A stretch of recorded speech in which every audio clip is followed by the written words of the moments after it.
사부의 호흡이 흔들리고 있었다.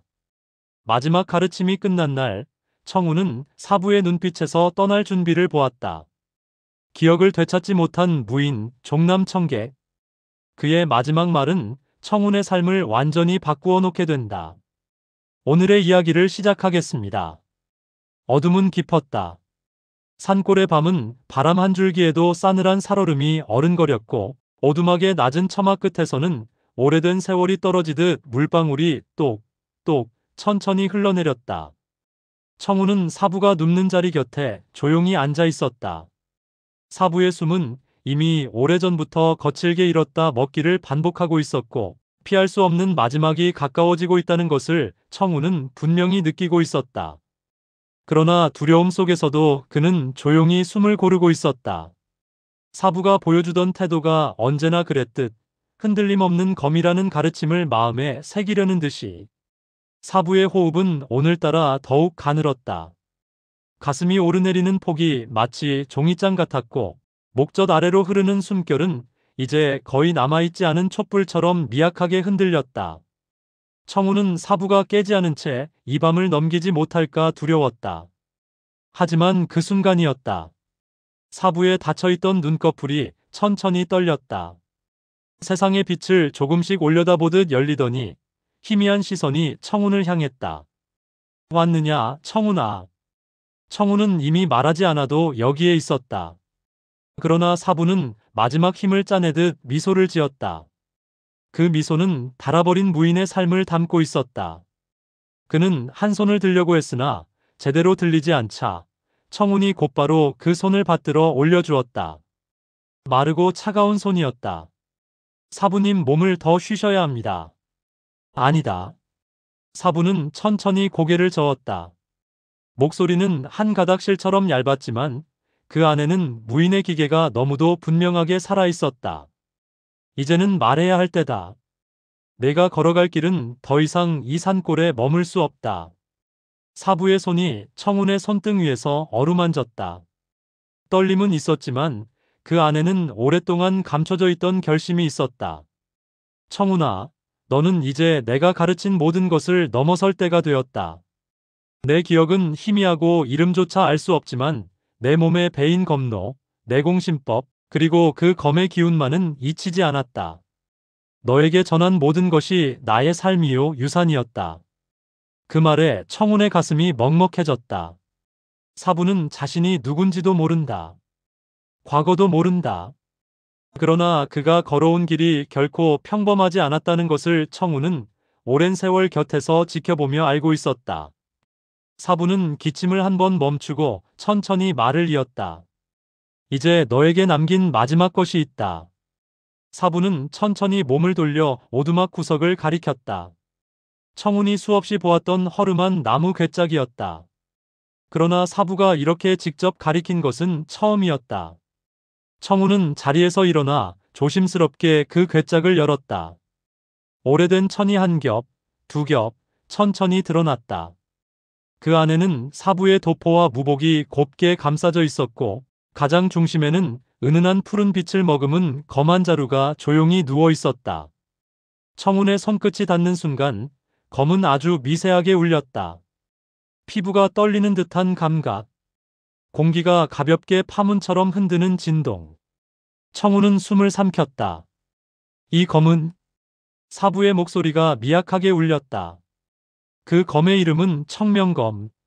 나 또한 그 이름의 무게를 다 기억할 수는 없지만 내 손에 남은 검기와 신법의 흐름이 이 검이 결코 평범한 것이 아님을 알려주었다. 내가 이 검을 쓰던 시절 무언가 지켜야 했고 무언가 배워내야 했던 그런 시간이 있었던 것만은 분명하다. 청운은 검을 꺼내 들었다. 그 순간 검은 청운의 손을 스스로 가늠하듯 미약한 청명한 기운을 뿜어냈다. 푸른 물결이 손목을 타고 흐르더니 그의 심맥 깊숙이 파고드는 느낌이었다. 사부는 흐릿한 눈으로 그 모습을 지켜보았다. 그리고 아주 조용히 미소 지었다. 역시구나. 나를 선택하지 않은 그 청명한 기운이 너를 향해 반응하고 있구나. 청운은 놀라 사부를 바라보았다. 이 검은 사부님 것이 아니었습니까? 본래는 그랬겠지. 사부는 고개를 끄덕였다.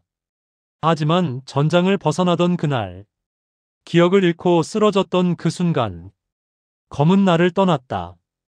마치 내가 더 이상 그 검이 원하는 무인의 길에 어울리지 않는다는 듯. 그리고 내가 처음 검을 만난 날 아주 미약하지만 분명한 반응이 있었지 않았느냐. 내 손에 닿을 때 잠깐 울리던 그 떨림. 청우는 그날을 떠올렸다. 사부가 잠시 자리를 비웠던 날, 호기심에 검을 만졌을 때 손끝을 스치고 지나갔던 미묘한 전율. 그것은 우연이 아니었던 것이다. 사부는 마지막 힘을 모아 말을 이었다. 청훈아, 이 검은 너를 선택했다. 나는 단지 너에게 넘겨주기 위한 달이었을 뿐이다. 사부의 숨이 더욱 가빠졌다. 청훈은 그 손을 꽉 잡았다. 사부님, 아직. 그러나 사부는 조용히 고개를 저었다. 아니다. 청훈아, 내가 이 검을 손에 쥔 순간 나는 이미 충분하다. 이제 너의 검로는 이 세상을 향해 나아가야 한다. 청우는 말을 잃었다. 사부는 다시 괴짝을 가리켰다. 천천히 꺼내보아라. 청우는 천을 한 겹 더 들춰냈다. 그 안에는 사부가 입던 무인의 도복과 도포가 있었다. 그러나 그 천의 안쪽에는 낡고 희미해진 문양 하나가 남아 있었다. 초승달처럼 휘어진 검과 그 아래 흐르는 물결 같은 곡선. 청우는 그 문양을 기억하고 있었다. 사부가 몇 번이나 손가락으로 더듬던 문양이었다. 사부님, 이것은 종남파의 문양입니까? 사부의 눈이 아주 미세하게 떨렸다. 그는 기억하지 못한다. 하지만 그의 몸은 알고 있었다. 그래. 어쩌면 나도 그곳에서 왔을지도 모른다. 아니, 그럴 가능성이 크다. 내가 기억하는 건 단 하나. 이 문양을 보며 검을 휘둘렀다는 사실뿐이다. 청우는 눈을 떼지 못했다. 사부의 과거가, 잃어버린 이름이, 그의 무공의 뿌리가 모두 이 문양에서 비롯되었다는 것을 깨달았다. 그리고 사부는 마지막으로 청운을 바라보았다. 청운아, 이 검을 쥐어라. 그리고 언제가 되었든 그 문양의 주인들을 찾아가라. 그들이 있다면 너의 길을 열어줄 것이다. 나는 기억을 잃었지만 너만은 너의 길을 잃지 말아야 한다. 청우는 검을 두 손으로 조용히 받들었다. 사부님. 반드시 사부님의 길을 잇겠습니다. 사부는 그제야 눈을 감았다. 아주 평온한 표정이었다. 청운의 앞에서 청명검이 조용히 울었다. 마치 이제 진짜 주인을 만났다는 듯한 울림이었다. 청운의 삶은 이 밤을 기점으로 끝없이 뻗어나가기 시작했다. 사부의 마지막 유산은 이제 청운의 손에 들린 검 한 자루와 지워진 과거를 향한 실마리, 그리고 스스로 걸어가야 할 무인의 길뿐이었다. 그리고 그것은 분명 청명한 하늘 아래에서 새로운 운명을 열어젖힐 첫걸음이었다. 밤은 깊어가고 있었지만 오두막 안에는 묘한 정적이 내려앉아 있었다. 창문 밖으로는 산새 한 마리 울지 않았고 바람마저 숨을 죽인 듯 나뭇잎도 거의 흔들리지 않았다. 마치 이 작은 오두막 안에서 오가는 숨소리와 심장, 박동만이 이 산골의 시간을 움직이고 있는 것처럼 느껴질 정도였다. 청우는 사부의 곁을 떠나지 않고 앉아 있었다. 청명검은 여전히 봉인된 채 사부가 남긴 천과 무복과 함께 한쪽에 가지런히 놓여 있었다. 검에서 풍기는 청명한 기운은 봉인된 덕분인지 지금은 깊이 잠들어 있었지만 청우는 그 존재만으로도 자꾸 시선이 끌렸다. 그 검은 분명히 자신을 향해 반응했고 사부는 그 순간을 선택이라고 불렀다. 그러나 선택을 받았다는 사실은 곧 책임이기도 했다. 검을 쥔다는 것은 단지 강해진다는 의미가 아니었다. 사부가 늘 말하던 대로 검은 무엇보다 먼저 방향을 묻는 존재였다. 사부의 숨이 짧게 끊어졌다 이어졌다. 청우는 본능적으로 몸을 앞으로 숙였다. 사부의 눈꺼풀이 또 한 번 미세하게 떨리더니 천천히 열렸다. 희미한 눈동자가 작은 방 안을 한 번 훑은 뒤 청운을 찾아 머물렀다. 청운아. 이제는 이름을 부르는 것만으로도 한참의 숨이 필요해 보였다. 하지만 그 눈빛은 여전히 맑았다.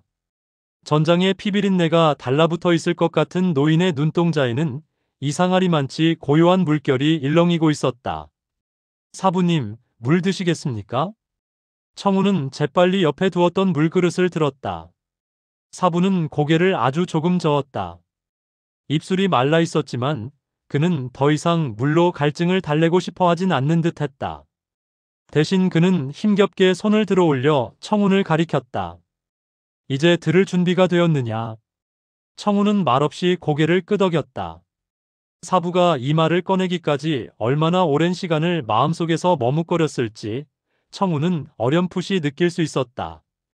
단지 미련 때문에, 단지 감상 때문에 꺼내는 말이 아니라는 것을 알고 있었다. 사부의 목소리는 낮고 거칠었다. 그러나 그 속에 담긴 말은 오히려 어느 때보다 또렷했다. 무인으로 산다는 것, 그게 무엇이라고 생각하느냐? 청우는 잠시 숨을 고르다가 조심스레 입을 열었다. 몸을 단련하고 검을 익혀 자신과 소중한 사람을 지키는 길이라고 생각했습니다. 그 대답은 틀리지 않았다. 그러나 사부는 고개를 완전히 끄덕이지는 않았다. 지키기 위해 베는 것, 그 또한 무인의 길이지.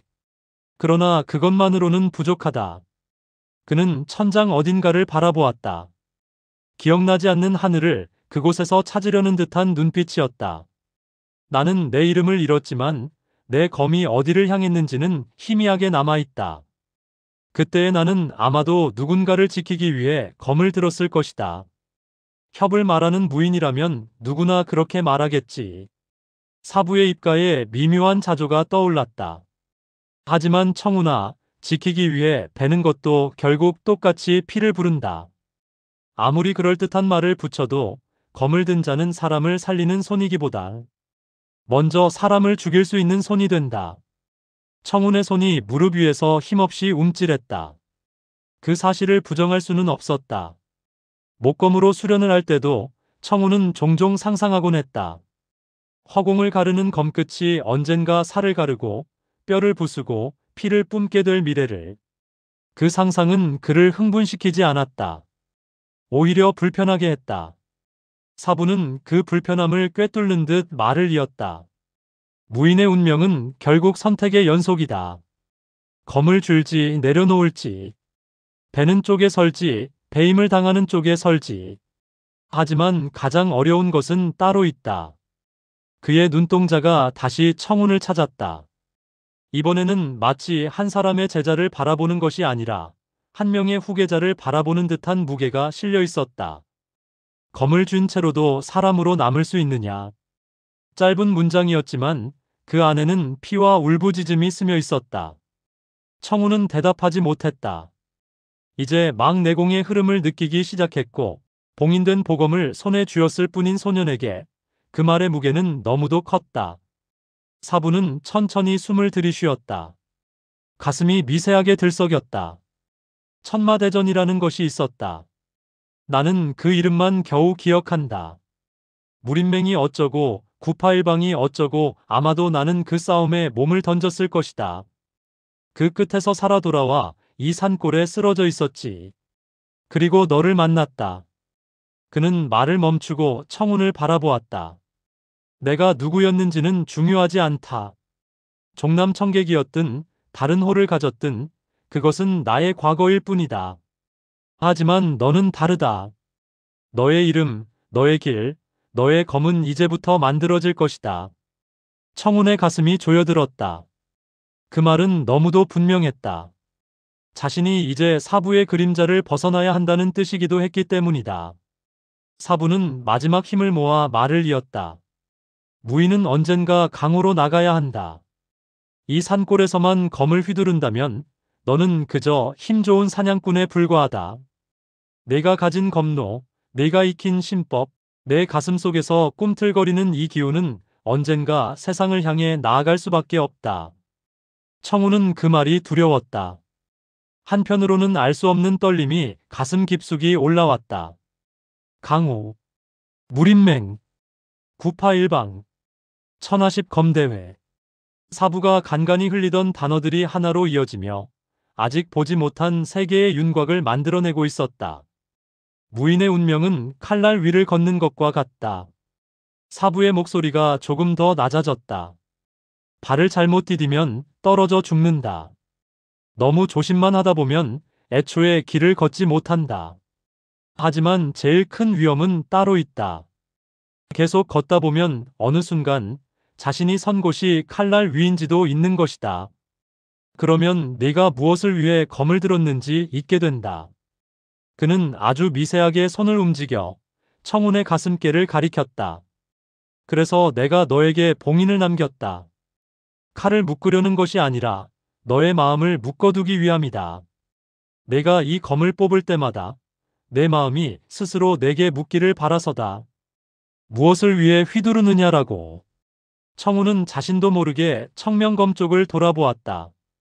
검은 조용히 누워 있었다. 그러나 그것이 잠든 짐승이 아니라 잠시 숨을 고르는 맑은 기운이라는 것을 청운은 알고 있었다. 사부의 시선이 희미하게 그 검을 향했다.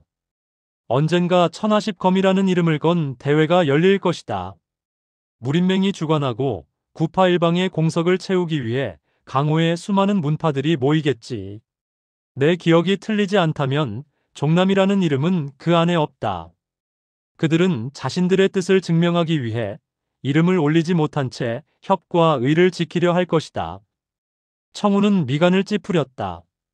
사부님, 종남파는 결국 사라지지 않았다는 말씀이시죠? 그래. 완전히 사라지지는 않았을 것이다. 내가 이 문양을 기억하고 있는 이상. 사부의 시선이 다시 도포의 문양으로 돌아갔다. 언젠가 내가 강호로 나가게 되면 그 이름을 가진 이들과 마주치게 되겠지. 그들이 나를 기억할지, 나를 받아들일지, 아니면 원망할지는 모른다. 나는 그 모든 것을 기억하지 못하니 감히 말할 수 없다. 그는 다시 청운을 바라보았다. 이번에는 눈빛이 한층 더 깊어져 있었다. 그러나 분명한 것은 하나다. 내가 강호로 나가게 되는 그날, 너는 단순히 무공을 펼치는 소년이 아니라 이 검과 신법, 그리고 종남의 그림자를 짊어진 무인이 된다는 것이다. 그때 네가 어떤 선택을 하는지가 내 운명을 결정할 것이다. 사부의 숨소리가 다시 거칠어졌다. 이야기를 이어가기 위해 짜내던 힘이 거의 바닥나고 있었다. 청우는 그 사실을 느끼고 더 이상 말을 걸지 않았다. 사부가 스스로 말을 끝맺을 수 있도록 그저 손만 꼭 잡고 있을 뿐이었다. 한참의 침묵 끝에 사부가 마지막으로 입을 열었다. 청운아. 네, 사부님. 평범하게 살고 싶다면 그 또한 나쁘지 않은 길이다. 이 산골에서 장작을 패고 밭을 일구며 언젠가 너만의 가족을 꾸리는 것도 인간의 삶이다. 나는 그 길을 원망하지 않는다. 어쩌면 나도 그런 삶을 꿈꾸었을지도 모르지. 그는 아주 잠시 눈을 감았다가 떴다. 하지만 네가 진정으로 이 길을 택한다면, 검을 쥐고 강호로 나간다면 그때에는 더 이상 되돌릴 수 없다. 무인의 운명은 발을 내딛는 순간부터 내 뒤를 잡아끈다. 검을 든 이상 너는 누군가의 삶과 죽음에 얽히게 될 것이다. 사부의 눈동자가 방 안 가득한 어둠을 뚫고 청운을 꿰뚫었다. 그래도 그 길을 걷겠느냐? 그 질문은 사부가 아닌 세상이 청운에게 던지는 물음 같았다. 청운은 입술을 깨물었다. 지금 이 자리에서 예라고 답하는 것은 쉬웠다. 그러나 그 한마디가 앞으로의 모든 삶을 바꿔버릴 것이라는 사실을 그는 알고 있었다. 잠시 후 청운은 아주 천천히 고개를 들었다. 사부님. 저는 말이 목구멍에서 한 번 걸렸다. 그는 자신의 손바닥을 바라보았다. 굳은 살로 굳어버린 손바닥, 가느다랗던 아이의 손이 아니라 열해 동안 검을 쥐어온 무인의 손. 검을 쥐지 않았다면 이 손은 그저 장작을 패고 밭을 일구는 손이었을 것이다. 그러나 이미 그는 수많은 새벽을 구름처럼 스쳐 지나가는 숨결 속에서 무인의 길을 향해 걸어왔다. 저는 피하고 싶지 않습니다. 청운의 목소리는 떨리지 않았다. 눈빛도 흔들리지 않았다. 사부님이 저를 이 자리까지 이끌어 주셨고 이 검을 남겨주셨습니다. 저는 이 검을 쥐고 강으로 나가겠습니다. 누군가를 지키기 위해서든 누군가를 베어내기 위해서든 그 책임을 제가 지겠습니다.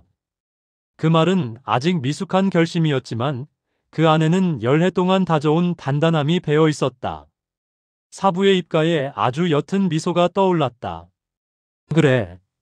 그것이 내 선택이구나. 그는 다시 눈을 감았다. 기억해라, 청훈아. 무인의 운명은 결코 화려한 길이 아니다. 그러나 누군가는 그 길을 걸어야 세상이 겨우 균형을 맞출 수 있다. 내가 그 길을 걷겠다고 했으니 이 늙은 몸은 이제 조금 안심을 해도 되겠구나. 그 말 속에는 놓아주는 마음과 붙잡고 싶은 마음이 동시에 얹혀 있었다. 청우는 고개를 깊이 숙였다. 사부의 손등에 이마가 닿았다. 눈가에 뜨거운 것이 맺혔지만 그는 울지 않았다. 무인의 길을 걷겠다고 말한 이상 이제 눈물은 마음 깊숙한 곳에 감춰두어야 했다.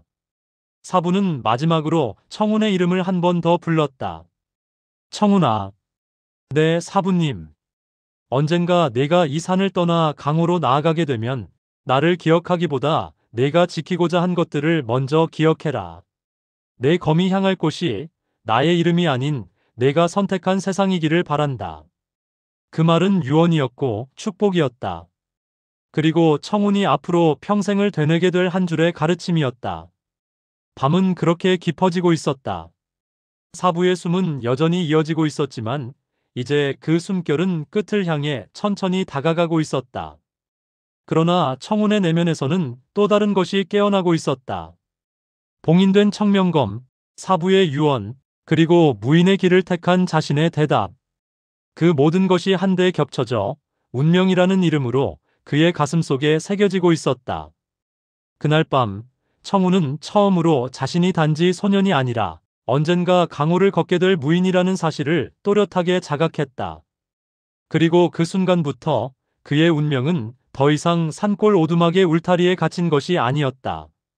검과 함께, 선택과 함께 이미 눈에 보이지 않는 먼 곳을 향해 나아가기 시작하고 있었다.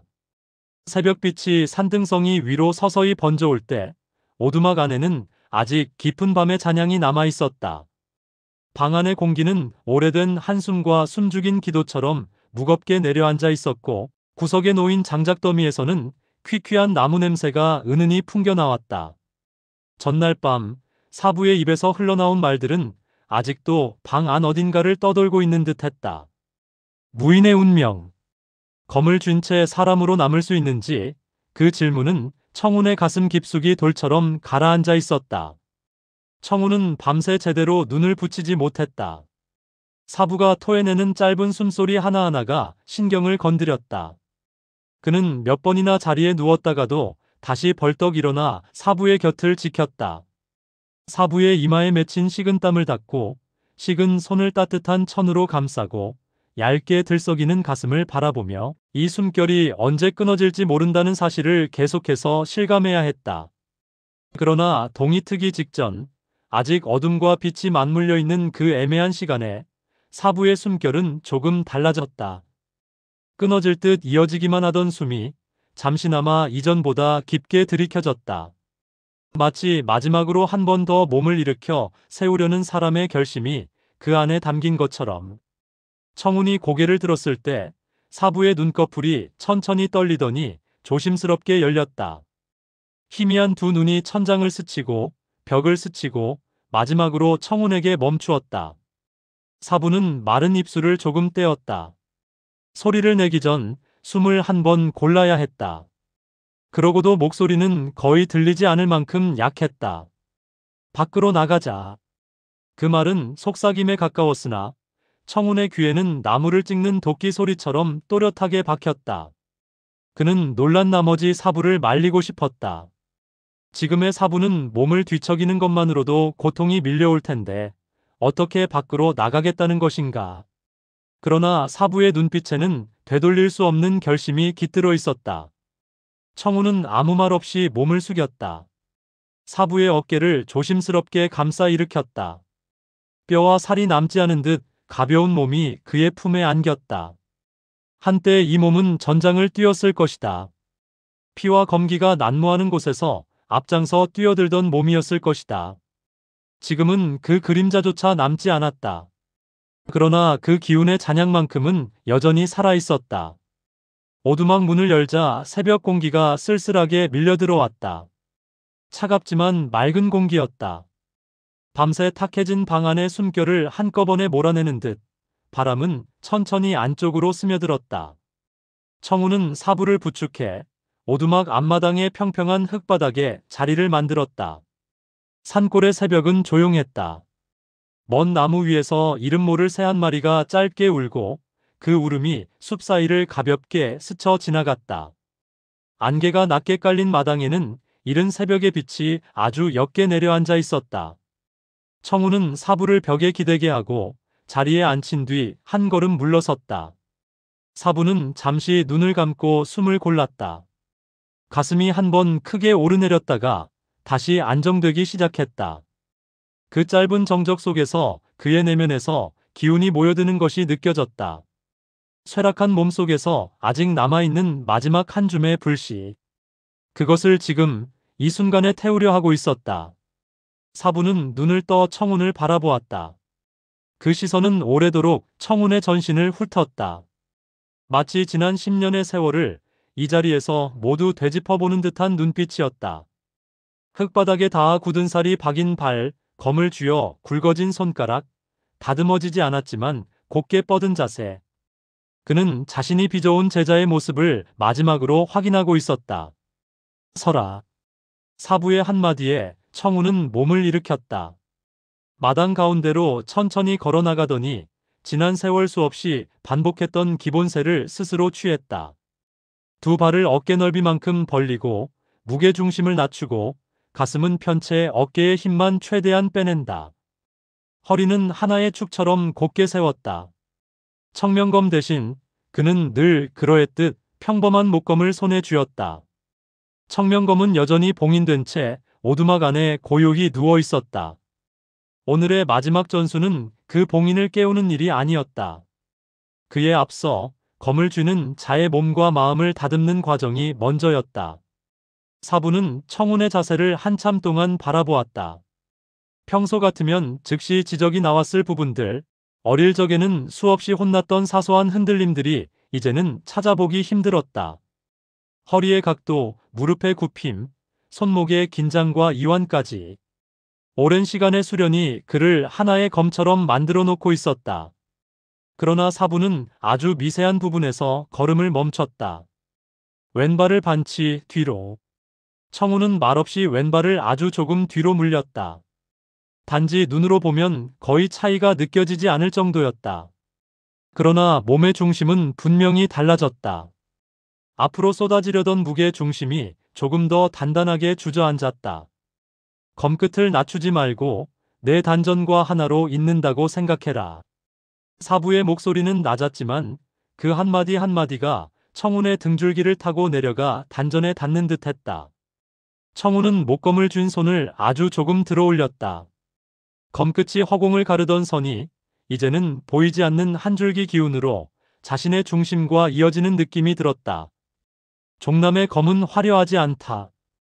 굽이치는 검꽃도 눈을 현혹시키는 궤적도 없다. 단순하고 우직하고 묵직한 한 번. 허공을 가르는 선 하나에 모든 것을 싣는 검. 사부는 그 점을 마지막까지 지켜주고자 했다. 첫씩. 그가 짧게 내뱉었다. 청운의 몸이 반응했다. 기본 자세에서 곧장 전진, 오른발이 반발 먼저 나가고 왼발이 뒤따른다. 허리를 비틀지 않고 정면을 유지한 채 어깨를 흐트러뜨리지 않고 한 줄기 배기를 내리그었다. 목검이 허공을 쪼개는 소리가 새벽 공기 안에서 맑게 울렸다. 다시. 사부의 말에 청우는 다시 처음 자세로 돌아갔다. 그리고 또 한 번 같은 동작. 배기의 각도, 시작과 끝, 숨의 흐름, 발의 보법. 눈에 띄게 달라진 것은 없어 보였지만 사부는 매번 다른 지점을 보고 있었다. 세 번째, 네 번째, 다섯 번째. 동작은 단순했지만 그 단순함 안에는 수십 갈래의 변수가 숨어 있었다. 조금 앞으로 쏠린 무게 중심, 미처 깨닫지 못한 어깨의 긴장, 검이 허공을 가르며 만들어내는 기압의 무늬들. 사부는 그 하나하나를 마지막으로 정리해주고 있었다. 지키려는 검이라면 흐트러지지 말아야 한다. 사부는 속으로 그렇게 되뇌었다. 목소리로 전하는 말보다 지금 눈으로 보여주는 교정이 더 중요했다. 언젠가 청운이 강호 한복판에서 이 동작을 되풀이하게 될 때 오늘 이 새벽의 공기와 사부의 눈빛이 함께 떠오르기를 바랐다. 기본 100이 몇십 차례가 끝났을 때 청운의 숨은 거칠어져 있었다. 내공을 떠올리려 하면 얼마든지 힘을 보탤 수 있었지만 그는 일부러 순수한 육체의 힘만으로 배기를 이어갔다. 사부 앞에서만큼은 이 길의 시작을 잊고 싶지 않았다. 사부는 가슴에서 올라오는 통증을 묵묵히 견디며 청운의 모습을 지켜보았다. 시야의 가장자리가 조금씩 흐릿해지고 있었지만 그는 끝까지 눈을 감지 않았다. 이 마지막 전수의 장면을 자신의 눈으로 끝까지 바라보고 싶었다. 잠시 후 그는 손을 들어 청운을 멈추게 했다. 청운의 이마에는 땀이 송골송골 맺혀 있었고 목덜미를 타고 흘러내린 땀이 옷깃을 적시고 있었다. 이제 검노를 잇는 법을 보아라. 사부는 힘겹게 허리를 펴더니 벽에 기댄 몸을 조금 앞으로 숙였다. 두 손을 공중에 들어 허공을 가르는 듯한 동작을 아주 천천히 그렸다. 그것은 검을 들지 않은 검법이었다. 손끝이 지나간 궤적은 선 하나로 이어지지 않고 몇 갈래로 나뉘어 흐르다가 다시 한 점으로 모였다. 천하 36검. 청운은 그 흐름을 알고 있었다. 열해 동안 수없이 반복해 따라했던 종남의 검로. 그러나 사부가 지금 보여주는 것은 그가 알던 것과는 조금 달랐다. 동작은 거의 같았으나 기운의 흐름이 달랐다. 지금까지의 검로는 외형을 쫓는 몸의 기억이었다. 지금 사부가 보여주는 검로는 내공과 검로가 한데 묶인 완성된 형태였다. 사부는 검 없이 검을 휘두르며 그 안에 담긴 흐름을 청운에게 마지막으로 보여주고 있었다. 청운의 눈동자가 그 궤적을 놓치지 않으려 애썼다. 손끝이 꺾이는 각도, 완전히 막아내지도 않고 완전히 비켜가지도 않는 묘한 중용의 선, 한 번 내지른 배기가 다음 새로 어떻게 이어지는지. 검을 든 적이 없는 사람의 눈에는 아무 의미 없는 허공의 손짓이었겠지만 청운에게는 그 하나하나가 지난 10년 수련의 마지막 빈칸을 채우는 붓질처럼 느껴졌다. 사부는 동작을 멈추지 않은 채 단전 아래로 기운을 모았다. 남은 내공을 마치 실타래처럼 끌어올리는 기분이었다. 그 실타래는 너무 오래되어 힘없이 끊어질 것만 같았지만 그는 이를 악물고 놓지 않았다. 앞으로 내가 펼칠 검은 종남이라는 이름을 등에 업게 될 것이다. 그는 속으로만 그렇게 중얼거렸다. 입술을 열어 말로 남기기에는 이제 숨이 너무 모자랐다. 검로를 마지막까지 보여준 뒤 그는 깊게 숨을 들이쉬었다. 그리고 천천히 손을 내렸다. 손끝이 떠난 자리에는 아무것도 남지 않았으나 청운의 눈에는 분명히 기운의 궤적이 떠다니고 있었다. 이제 가까이 와라. 사부의 낮은 말에 청운은 무릎을 꿇고 그 앞에 앉았다. 사부와 마주보는 자세로 앉자 사부는 떨리는 손을 들어 청운의 단전 근처에 손바닥을 가만히 가져다 댔다. 차갑던 손바닥에서 아주 미약한 온기가 느껴졌다. 눈을 감아라. 숨을 낮추고 내 단전의 불씨를 떠올려라. 청운은 조용히 눈을 감았다. 내면의 시야가 열리면서 지난 세월 수련을 통해 조금씩 다져온 기운의 웅덩이가 떠올랐다. 크지는 않았지만 그 안에는 분명히 성장의 기미가 있었다. 잘못 다루면 흩어져 사라질 수 있는 여린 불씨이기도 했지만 바르게 쌓아 올리면 어느 날 눈부시게 타오를 수 있는 작은 화텄불이었다. 그때 사부의 손에서 아주 얇은 실 같은 기운이 흘러들어왔다. 뜨겁지 않았다. 오히려 오래된 샘물처럼 서늘하고 맑은 기운이었다. 그 기운은 청운의 피부를 지나 근육으로, 근육을 지나 경맥으로 스며들었다. 그리고 단전 근처에서 그가 오랜 시간 쌓아온 기운과 조심스럽게 섞였다. 사부의 기운은 거칠게 밀어붙이지 않았다. 마치 길을 안내하는 듯 청운의 기운이 앞으로 나아가야 할 경로를 조심스럽게 밝혀주고 있었다. 태울신공. 몸 안의 기운을 고르게 정제하고 흐트러짐 없이 하나의 축으로 모으는 내공신법. 은하천강신공. 맑은 물줄기처럼 부드럽게 흐르지만 막상 모여 떨어질 때에는 절벽을 타고 떨어지는 폭포처럼 강하게 내리꽂히는 기운의 운용법. 사부는 두 가지 신법의 마지막 핵심을 말이 아닌 기운으로 전하고 있었다. 언어로 전하기에는 너무 미묘한 차이들이었다. 숨을 들이쉴 때 어느 지점을 지나야 하는지, 기운을 위로 올렸다 다시 내릴 때 어느 혀를 경유해야 하는지, 그 모든 것을 한 줄기의 내공으로 청운의 경맥 속에 남겨두고자 했다. 청운은 그 기운을 온몸으로 느꼈다. 가슴께에서 한번 부드럽게 돌아나가는 흐름, 척추를 타고 내려가 다시 단전으로 돌아오는 흐름, 팔과 다리로 뻗어나갔다가 다시 모이는 흐름. 그 모든 것이 하나의 순환을 이루며 이어지고 있었다. 문득 단전 깊은 곳에서 잠들어 있던 봉인의 기운이 미세하게 반응했다. 청명검과 연동된 봉인이었다. 청운의 몸 안에서 맑은 청기가 순간적으로 흔들리는 것처럼 느껴졌다. 그러나 사부의 기운은 그 봉인을 억지로 건드리지 않았다. 오히려 봉인 주위를 슬쩍 돌아나가며 나중에 그 봉인이 풀렸을 때 기운의 길이 자연스럽게 이어지도록 작은 길목을 열어두는 느낌이었다. 지금은 아니다. 사부는 속으로만 그렇게 중얼거렸다. 청명검이 완전히 눈을 뜰 날은 아직 멀었다. 지금은 그저 그날을 맞을 수 있도록 청운의 몸과 기운을 준비시켜두는 것만으로도 충분했다. 얼마나 시간이 흘렀는지 알 수 없었다. 사부의 손에서 흘러들어오는 내공은 점점 얇아지고 있었다.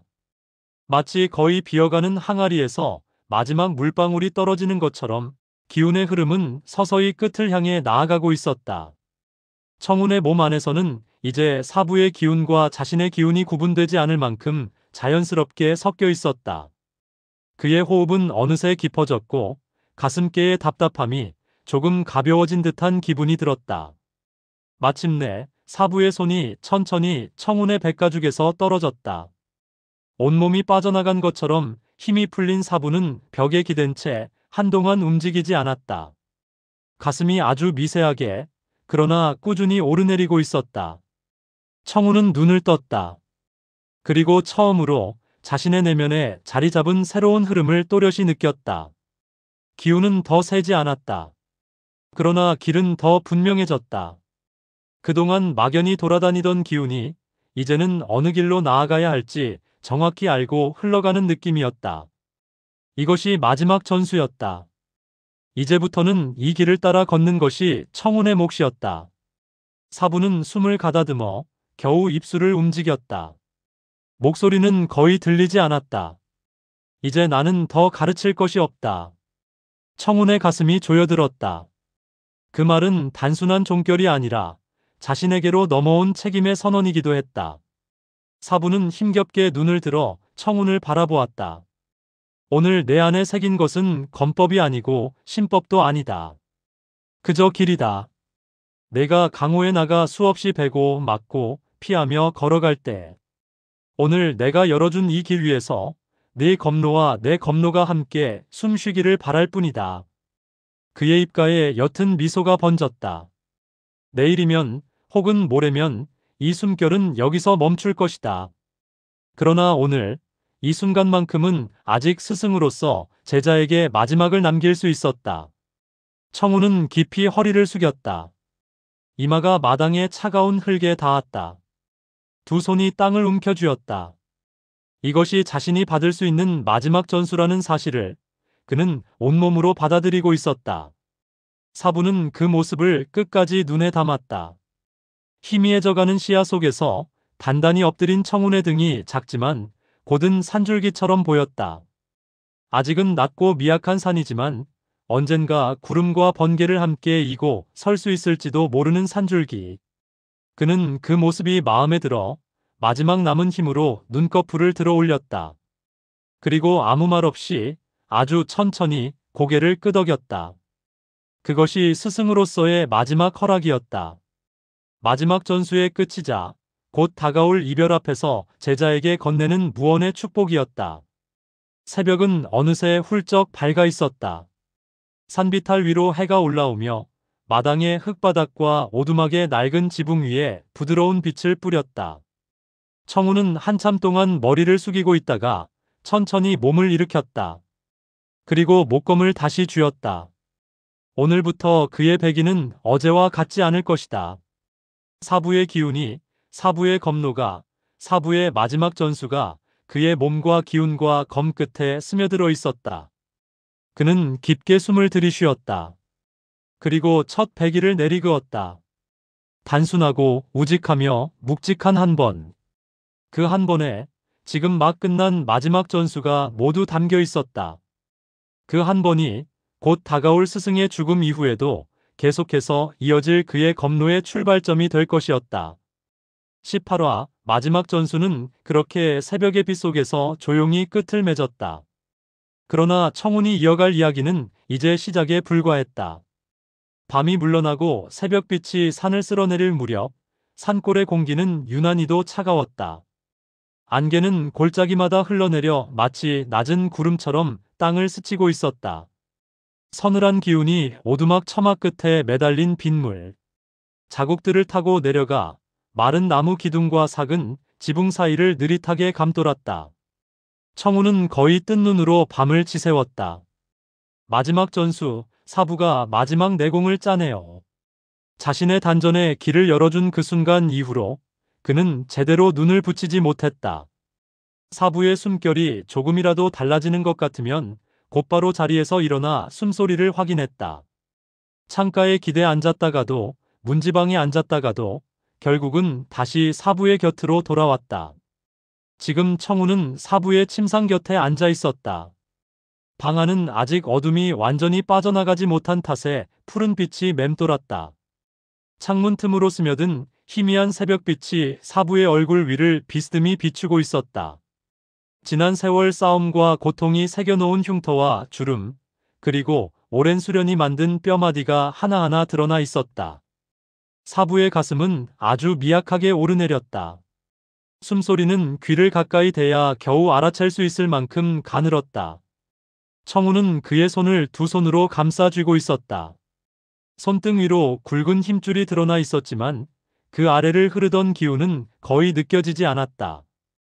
어제 마지막 전수를 위해 남은 기운을 모두 내어준 탓이었다. 문 밖에서는 아직 새들이 조심스레 첫 울음을 띄우는 시간이었다. 멀리서 흐르는 물소리가 잔잔하게 들려오고 산허리를 휘감은 바람이 나뭇가지를 살짝 흔들었다. 세상은 느리게 하루를 시작하고 있었지만 이 작은 오두막 안에서만큼은 그 흐름이 멈춰 있는 것처럼 느껴졌다. 얼마나 시간이 흘렀을까? 사부의 눈꺼풀이 미세하게 떨렸다. 청우는 곧바로 몸을 앞으로 숙였다. 사부의 눈이 천천히 열렸다. 한때 전장을 가르던 매서운 눈빛은 거의 사라졌지만 그 깊은 곳에는 여전히 맑은 물처럼 깨끗한 무언가가 남아 있었다. 청우는 입술을 달싹였지만 쉽게 말을 잇지 못했다. 사부의 눈이 그를 또렷이 바라보고 있다는 사실만으로도 가슴이 꽉 막히는 듯했다. 사부의 입술이 조금 움직였다. 춥지 않느냐? 너무나 사소한 말이었다. 그러나 청운의 가슴은 그 한마디에 더 깊이 저릿해졌다. 죽음이 눈앞에 다가온 순간에도 사부는 여전히 제자의 상태부터 묻고 있었다. 괜찮습니다, 사부님. 청운은 낮게 대답했다. 불도 피웠고 이불도 두껍습니다. 사부는 희미하게 고개를 끄덕였다. 입가에 아주 옅은 미소가 떠올랐다. 그래, 열해 동안 네가 여기서 자란 것도 다 그런 사소한 것들 덕분이지. 그는 잠시 숨을 고르며 눈을 감았다 떴다. 숨결 사이 간격이 점점 길어지고 있었지만 말은 끝까지 이어가려는 듯했다. 처음 내 할아버지가 나를 업어왔을 때를 기억한다. 몸은 부서질 듯 아팠고 머리는 텅 비어 있었지. 내가 누구인지, 어디에서 왔는지, 무엇을 해야 하는지 아무것도 떠오르지 않았다. 그 말은 마치 오래 묵혀둔 돌덩이를 꺼내놓는 것 같았다.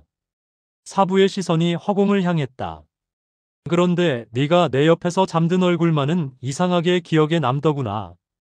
이름도 모르는 아이가 이 낡고 추운 오두막에서 나를 쳐다보며 웃었다. 그게 내가 이곳에 남아야 할 이유였던 것 같다. 청운의 목이 뜨거워졌다. 그는 손에 힘이 들어가는 것을 느꼈다. 사부의 말 한 구절 한 구절이 지나온 세월을 꿰뚫고 나와 가슴에 박혔다. 그래서 검을 다시 쥐었다. 몸이 기억하는 대로, 손이 기억하는 대로 내게 가르쳤다. 이름도 잊어버린 검노였지만 내 삶의 전부였으니까. 사부의 시선이 다시 청운에게 돌아왔다. 청운아, 나는 끝내 내 이름을 찾지 못하고 가는구나. 그 말은 담담했다. 미련과 한이 없는 것은 아니었지만 그것에 매달려 몸부림치는 색은 없었다. 하지만 사부는 숨을 내쉬었다. 내가 어디에서 왔는지보다 네가 어디로 갈지가 더 중요하다. 청우는 입술을 꽉 깨물었다. 눈가가 뜨겁게 달아올랐다. 그는 사부의 손을 조금 더 꼭 쥐었다. 사부님. 그는 간신히 말을 짜냈다. 저는 강해지겠습니다. 사부님이 남겨주신 길을 따라 끝까지 가보겠습니다. 사부는 그 말을 듣고 잠시 눈을 감았다. 그 눈꺼풀 아래에서 무언가가 부드럽게 일렁였다. 어제 마지막으로 길을 열어준 건 내 무공이 아니었다. 사부가 낮게 말했다. 그저 내가 평생 걸어온 한 인간으로서의 길이었다. 내가 그 길 위에 서서 내 검노를 만들면 된다. 나를 넘어서라. 나와 같아지려 하지 말고. 말이 끝날 무렵 사부의 목소리는 거의 들리지 않을 만큼 작아져 있었다. 그러나 그 의미만큼은 또렷했다. 그는 마지막 힘을 모으듯 입술을 떼었다. 청운아. 제자의 이름을 부르는 소리가 다시 한번 울렸다. 살아라. 무인으로 그리고 사람으로. 그 말은 18화에서 전한 것과 같은 유언이었으나 이번에는 완전히 마침표를 찍는 울림을 가지고 있었다. 어제는 길을 여는 말이었다면 오늘은 길 위에 떳떳이 서라는 마지막 당부였다. 청우는 고개를 깊이 숙였다. 눈물이 눈가에 맺혔지만 떨어뜨리지 않으려 애썼다. 사부 앞에서 마지막 순간만큼은 무너지고 싶지 않았다. 사부의 가슴이 한 번 크게 들썩였다. 그리고 아주 길고 깊은 숨을 들이마셨다. 그 숨이 천천히 빠져나갔다. 마치 오랜 세월을 버텨온 등불이 마지막으로 빛을 토해내듯 길게, 아주 길게 이어졌다. 그 다음 숨은 오지 않았다. 청우는 손에 전해지는 감각으로 그것을 알아차렸다. 사부의 팔을 타고 흐르던 미약한 온기가 피부 아래를 흐르던 마지막 기운이 완전히 고요해졌다. 방 안의 공기가 달라졌다.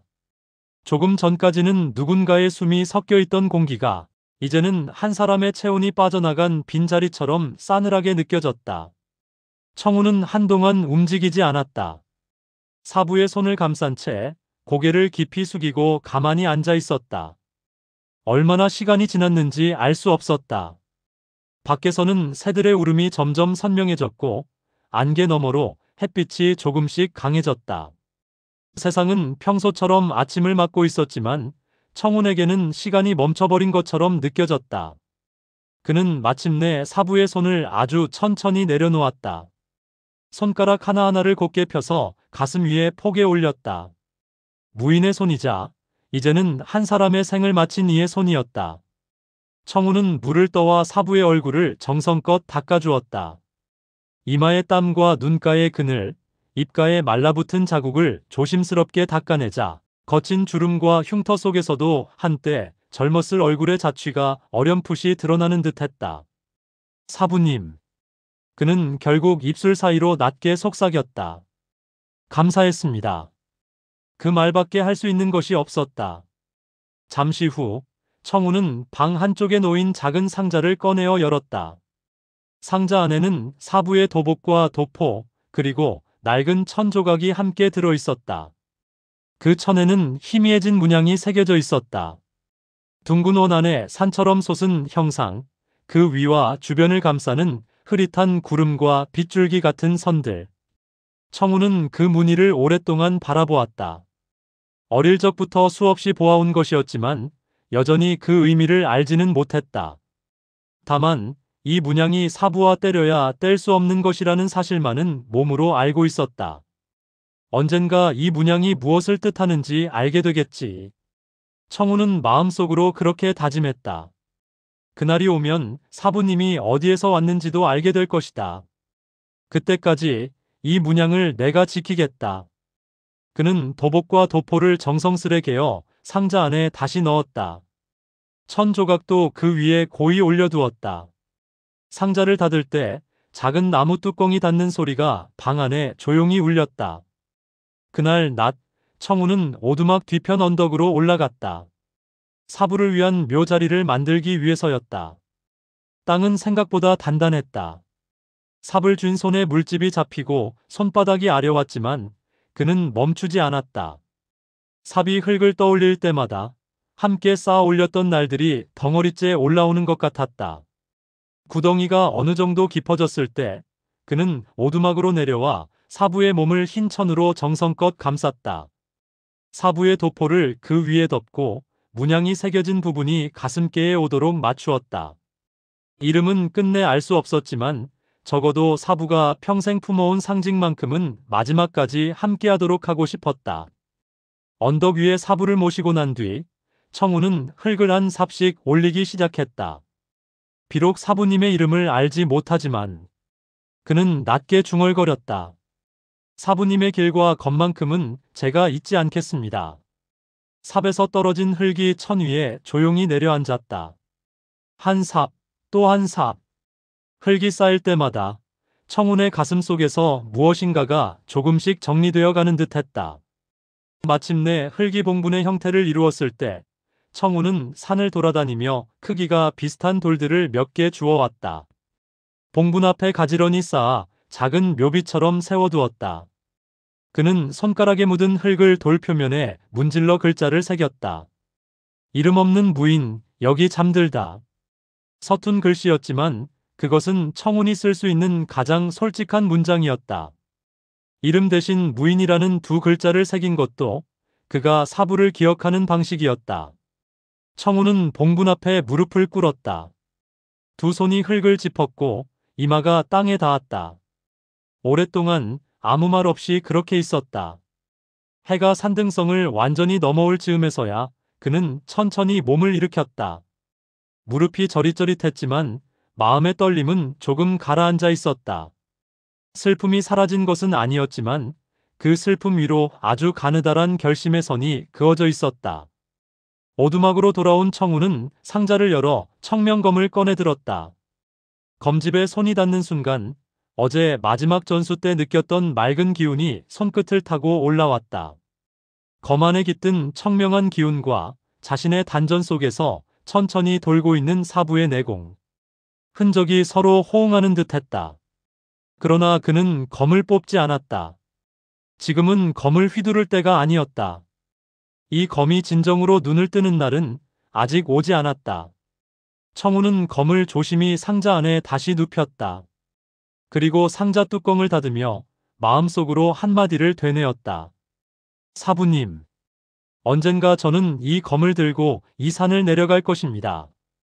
그것이 천하십 검대회로 향하는 길인지, 종남이라는 이름을 찾는 길인지, 혹은 아직 알 수 없는 더 큰 소용돌이 속으로 들어가는 길인지 그는 알지 못했다.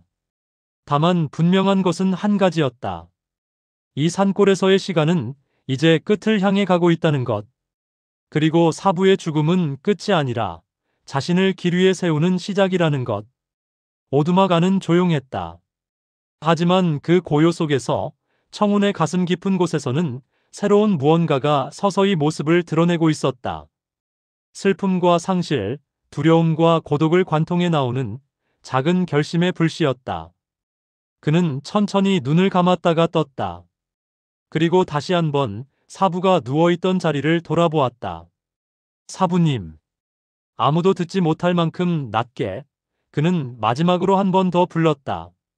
제가 걸어가겠습니다. 그 한마디가 사부의 유언에 대한 제자의 대답이었다. 이제 남은 것은 그 길 위에 실제로 발을 올리는 일뿐이었다. 그것은 곧 다음 화에서 시작될 일이었다. 사부의 봉분 앞에서 내려온 뒤 청우는 한동안 오두막 마당에 서 있었다. 바람은 밤새 내린 안개를 조금씩 걷어내고 있었고 처마 끝에 매달린 물방울은 햇살을 받아 희미하게 빛났다. 눈앞의 풍경은 늘 보아오던 산골의 아침과 다르지 않았으나 청운의 가슴속에서 느껴지는 무게는 전혀 다른 것이었다. 이곳은 더 이상 돌아올 집이 아니라 떠나야 할 곳이 되었기 때문이다. 그는 마당 한가운데 서서 사방을 천천히 둘러보았다. 할아버지가 장작을 패던 자리, 사부가 검노를 지도하던 평평한 흙마당, 비가 오는 날이면 비를 피하기 위해 셋이 모여 앉아있던 처마 밑의 구석, 겨울밤을 견디기 위해 모닥불을 피워놓고 몸을 웅크리던 자리까지. 모든 곳마다 지난 세월이 겹겹이 포개져 있었다. 눈을 감으면 지금이라도 사부의 낮은 목소리와 할아버지의 거친 기침 소리가 들려올 것만 같았다. 그러나 아무 소리도 들리지 않았다. 이제 이곳에는 청운의 숨소리만이 전해질 뿐이었다. 그 숨조차도 곧 이 산을 떠나 다른 곳을 떠돌게 될 것이다. 그 사실을 떠올리자 청운은 손에 쥔 상자의 무게를 다시 한번 느꼈다. 상자 안에는 사부의 도포와 도복, 종남의 문양이 새겨진 낡은 천, 그리고 아직 완전히 눈을 뜨지 않은 청명검이 가지런히 들어있었다. 그것은 사부가 남긴 전부이자 청운이 앞으로 짊어지고 가야 할 짐이었다. 먼저 해야 할 일은 떠날 준비였다. 청운은 오두막 안으로 들어가 마지막 점검을 시작했다. 손때가 묻은 나무 그릇과 수저, 오래 사용한 솥과 낡은 주전자, 직접 깎아 만든 의자와 작은 탁자. 이들 대부분은 이곳에 남겨야 할 것들이었다. 산 아래로 가져간다 한들 쓸 일도 마땅치 않을 것이고 사부와 할아버지의 흔적을 억지로 끌고 가는 것 같아 마음이 편치 않을 것 같았다. 그는 대신 반드시 필요한 것들만 골랐다. 겨울을 대비해 사부가 마련해둔 두툼한 겉옷 하나, 바느질이 엉성하지만 튼튼한 천바지 2벌, 손쉽게 꿰어 신을 수 있는 집신 한 켤레, 그리고 비가 올 때 몸을 가릴 수 있도록 준비해 둔 낡은 우비 한 벌.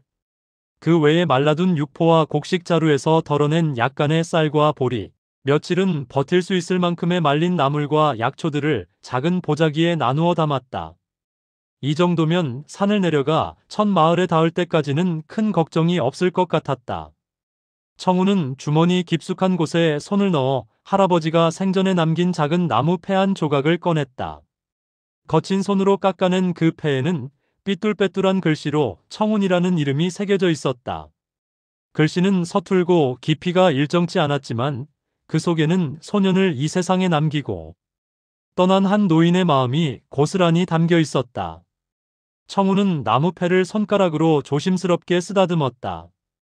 그 나무 조각은 이 산골에서 자란 자신을 증명하는 유일한 것이기도 했다.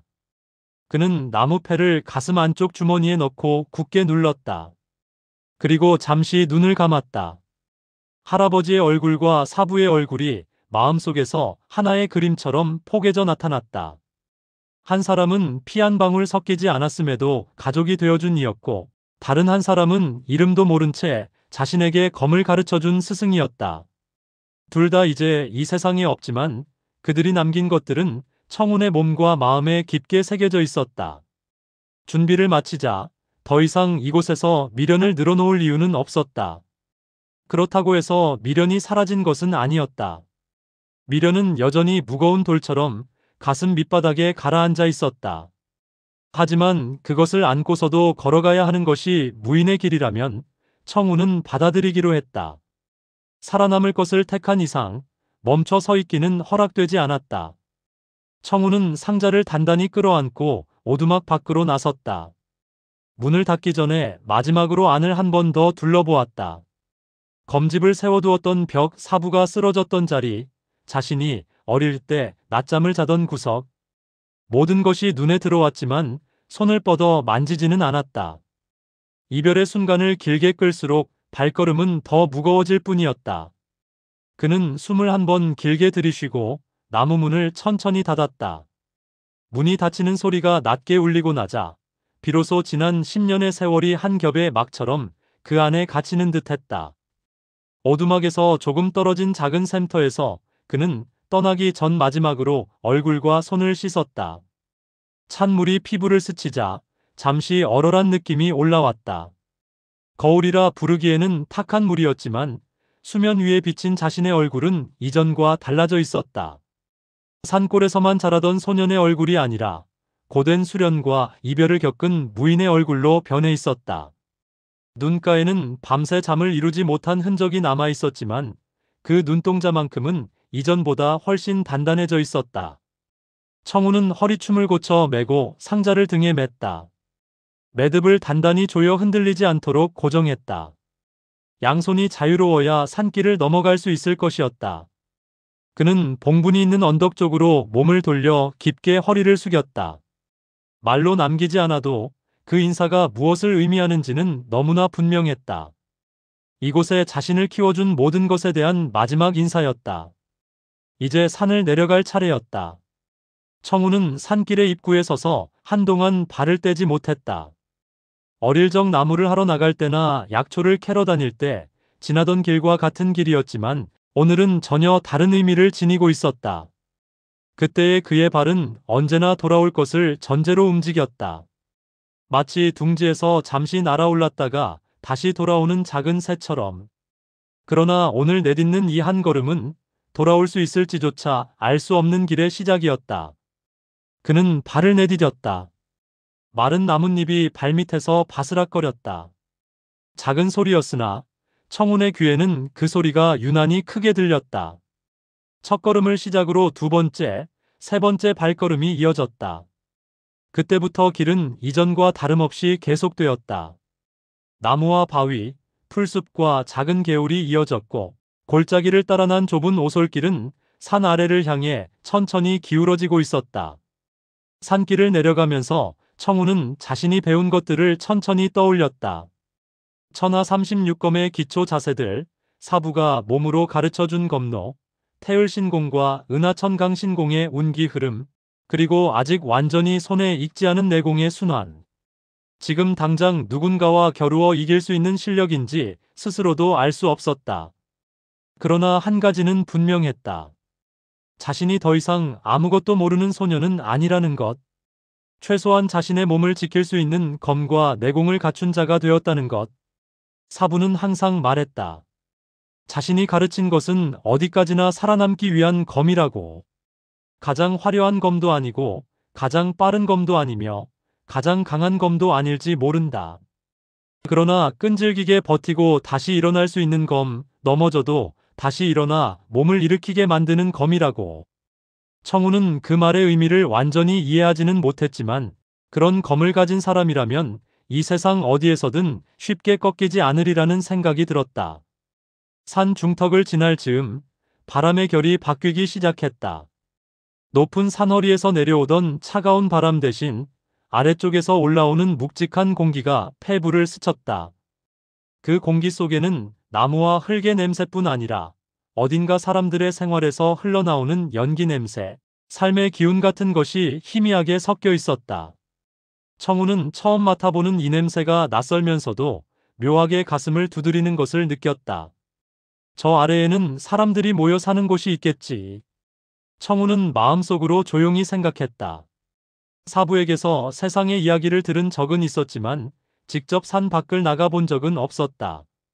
산 아래 마을에서 올라온 장정들의 이야기, 물건을 사고 팔기 위해 오르내리던 상인들의 이야기, 전쟁과 무림, 무림맹과 강호에 대한 이야기.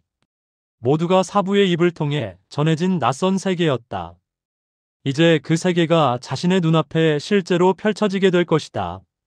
산길을 얼마나 내려왔을까? 나무 사이로 멀리 희미한 연기 기둥이 보이기 시작했다. 마치 얇은 실오라기가 하늘로 올라가는 것처럼 하나둘 연기가 솟아오르고 있었다. 그 아래에는 기왓장과 초가가 뒤섞인 작은 마을이 있을 것이었다. 사람들의 말소리와 아이들의 웃음소리가 섞여 있는 곳, 청운이 지금까지 한 번도 발을 들여본 적 없는 세상의 한 조각이었다. 청운의 발걸음이 잠시 멈췄다. 상자를 맨 어깨가 저릿하게 느껴졌다. 그는 어깨끈을 고쳐 매며 숨을 길게 들이켰다. 이 길 끝에서 무엇을 만나게 될지 그는 알지 못했다. 자신을 시험하려 드는 무인일지, 도움의 손을 내미는 선량한 사람들일지, 아니면 아무 관심도 두지 않는 수많은 얼굴들 중 하나일지. 분명한 것은 이 산골에서처럼 모든 것이 단순하지만은 않을 것이라는 사실이었다. 그러나 두려움만을 안고 갈 수는 없었다. 사부는 살아남으라고 했다. 그리고 자신의 길을 걸으라고 했다. 그 길이 어디로 이어지든 걸어보지도 않고 멈추는 것은 그 유언을 저버리는 일이었다. 청우는 스스로의 가슴에 손을 얹듯 상자끈을 한 번 더 움켜쥐었다. 그 안에는 자신을 길 위에 세운 두 사람의 삶이 함께 들어있었다. 청우는 자신의 이름을 마음속으로 천천히 되뇌었다. 할아버지가 나무패에 새겨준 그 이름과 사부가 처음 불러주던 그 목소리가 겹쳐 떠올랐다. 청운이라는 이름은 맑은 하늘의 구름을 뜻하지만 이제 그 구름은 더 이상 산골 하늘에만 머물 수 없었다. 언젠가 강호 위를 떠도는 구름이 되어야 하고 더 넓은 하늘을 향해 흘러가야 했다. 그 생각을 하자 가슴속에 옅은 두려움과 함께 설명하기 어려운 고요한 기쁨이 동시에 피어올랐다. 그는 한 걸음 앞으로 내디뎠다. 그리고 또 한 걸음. 산의 경계가 조금씩 낮아지고 나무 사이로 펼쳐진 하늘이 넓어졌다. 바람은 더 따뜻해졌고 새들의 울음소리는 점점 더 많은 소리와 섞이기 시작했다. 멀리서 개 짖는 소리와 사람들끼리 부르는 목소리가 희미하게 들려오는 듯했다. 청우는 자신의 심장이 조금 더 빨리 뛰고 있음을 느꼈다. 두려움과 기대, 설렘과 긴장이 한데에 섞여 피를 타고 전신을 돌고 있었다. 이제 그는 더 이상 산골에 갇힌 소년이 아니었다. 사부가 열어준 내공의 길과 청명검의 주인이 될 자격을 부여받은 무인 지망생이었다.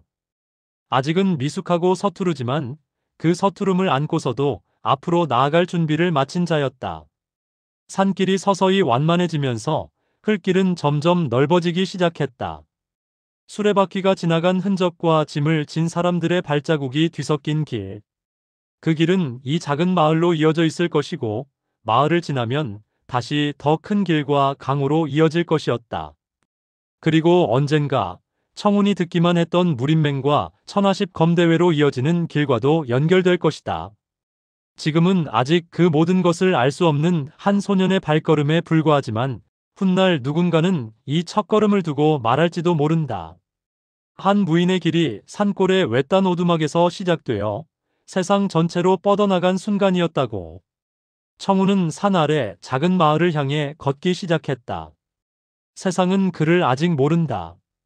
그러나 그는 이미 세상을 향해 나아가고 있었다. 그리고 그 순간 세상을 향해 나아가는 한 소년의 등 뒤로 봉분이 있는 언덕 위에서 산바람이 한 차례 살며시 불었다. 마치 떠나는 제자를 조용히 배웅하는 듯한 사부의 마지막 인사가 바람에 실려 내려오는 것만 같았다. 사부는 조용히 눈을 감았다. 남겨진 문양, 미완의 검로, 그리고 단 하나의 유언. 청우는 봉분 앞에서 다짐했다. 사부님의 이름을 제가 되찾겠습니다. 그가 처음으로 강호를 향해 발걸음을 내딛는 순간이었다. 오늘의 이야기는 여기까지입니다. 들어주셔서 감사합니다. 구독과 좋아요는 큰 힘이 됩니다. 다음화 종남 청객전 청운의 길 제5부 천하십 검대회의 시작으로 찾아뵙겠습니다. 감사합니다.